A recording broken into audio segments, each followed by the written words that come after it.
the prevalence of the Jamaica Constabulary Force detaining citizens without advising them of their rights.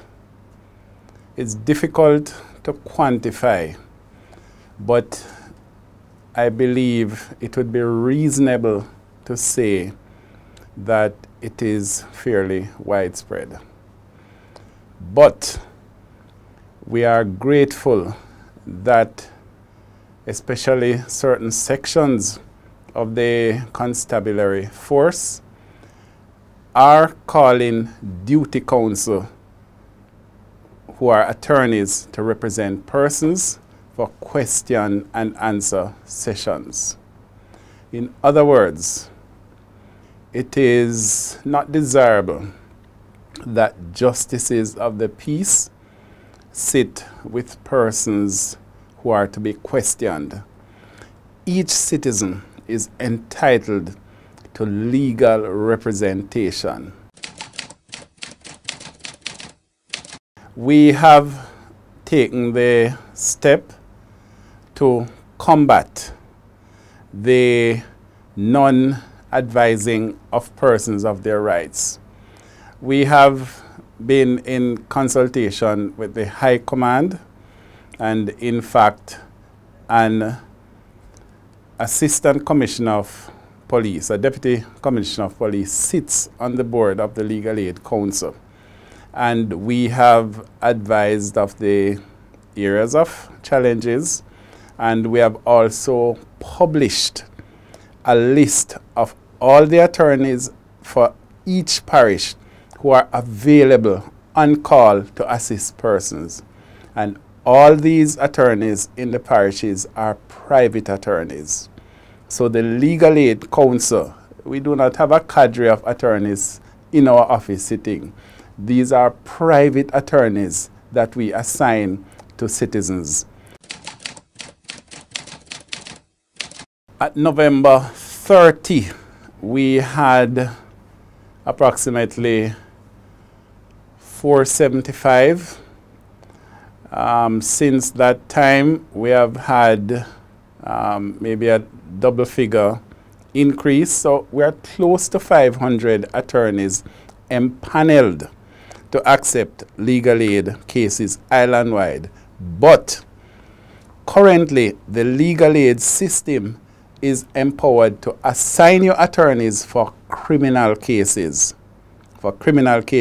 So we still have some attorneys who have empaneled, but they are really civil lawyers. So they would not be engaged in any large-scale way as yet.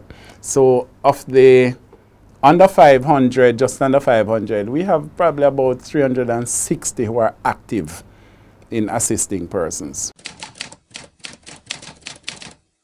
I think the demand for attorneys through the legal aid system would naturally increase, especially in a situation where there are, economic challenges, and we know the economic situation that the country faces.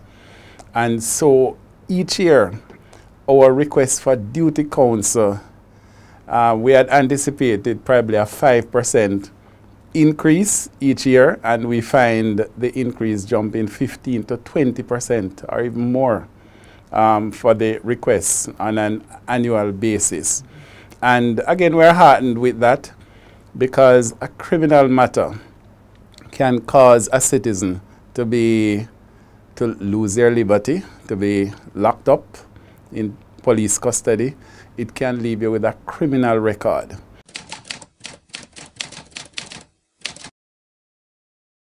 We are grateful to the number of attorneys who, in addition to their regular clients, they commit themselves to do a percentage of their representation to persons who are granted legal aid. Now, from day one, the fees there are set fees. So if it's a high court rape matter, if it's a resident magistrate's court larceny matter, there are rates that the attorneys know, the particular rates for the particular offenses. And from day one, the rates would not be the highest market rate.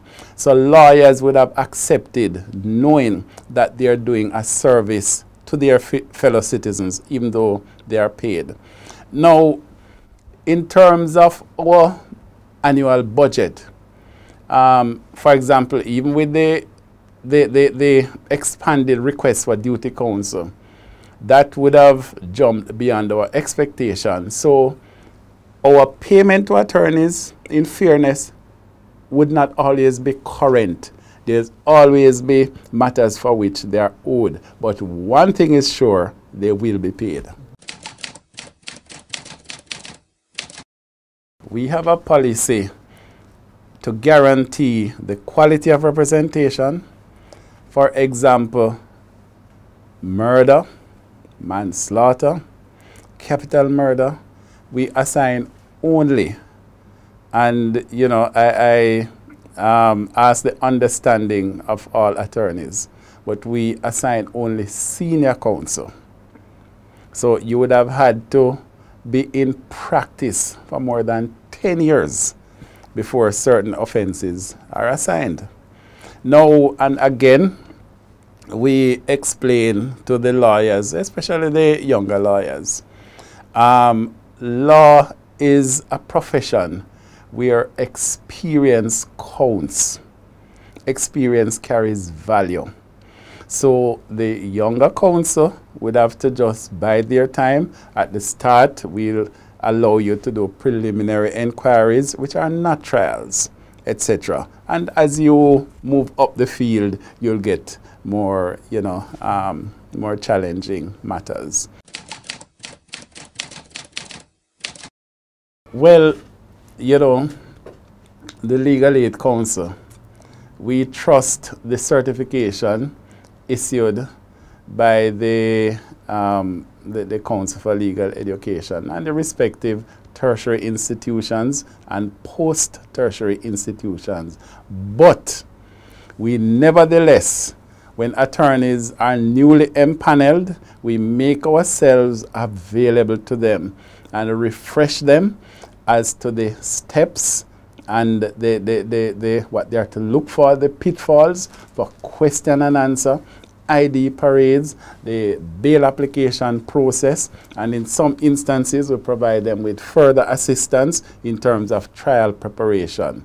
So we know you're certified, you have all the certification, but we nevertheless, you know, impart through the senior counsel, you know, to the younger persons. But as I indicated, a junior person, for some offenses, they would only be assigned a matter as junior counsel to be led by a senior counsel in some matters. The board is guided by the principle that a citizen must be able to have appeal to whichever court is his final court. Currently, as it stands, legal aid is granted only to the local appeal court level. We are saying that if the Privy Council is our final court of appeal, if the Caribbean Court of Justice is our final court of appeal, or if our local court is our final court of appeal, whichever court is the final court of appeal, the citizen must get assistance to that court. So that is one of the reform areas that we are mooting. Additionally, currently, legal aid is granted in all criminal matters, save and except some drug offenses, and the Act also mentions money laundering. But we're saying that given that citizens are presumed innocent, then there should be no accepted offense. In other words, the principle should grant legal aid to all offenses without exception.